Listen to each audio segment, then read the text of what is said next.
Alright guys, um, I am playing Tomodachi Life and I'm going to be doing my full review of this game. This game is actually kind of... Uh, I've played this game for about a good... Uh, for, good, for about a good 3 hours. It's one of those games that, I'm going to be brutally honest, I like it, but I don't like it as well. So what don't I like? Well, first thing is it's one of those games that you spend lots of time wasting, to feed your pets and sort of thing.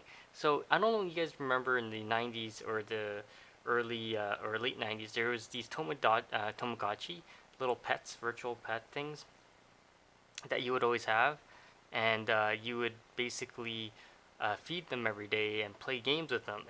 This is the exact same thing, but just on a wider set of scales. So your little me, virtual me, is you, and you feed him. You take him out. You go to the virtual island. You party. You do all those things. So it's like living his life, sort of thing. The only problem is a game like this has virtually no end. So, which is great if you're into these type of games. But me, I don't have a lot of time to spend on games like this. So it's one of those games that you would just keep on playing over and over, and there would be new things you would keep feeding them, and you would meet new people, sort of thing. So it's a game that never ends.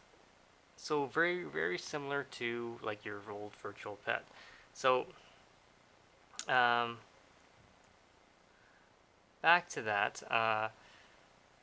Do I like this game? It's good, but it's a game that has no end. So if you want a game that has no end and you are happy with a game that has no end, then this is the perfect game for you.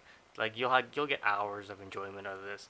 There's digital speech. There's all those little things, but to me, there's basically no end to it. So since there's no ending, there is virtually a replayability that is really high. So, uh, this gets a 10 out of 10 for replayability. But like for storylines, things like that, you sort of create your own storylines. So that's a little bit off. I would give this game an 8 out of 10. Like I said, it's got its drawbacks because you have to feed them. You have to, so you're like having a virtual pet basically. Um, Not a bad thing, but it's a game with no end. So if you have any questions, comments, post them below. Don't forget to subscribe to the channel.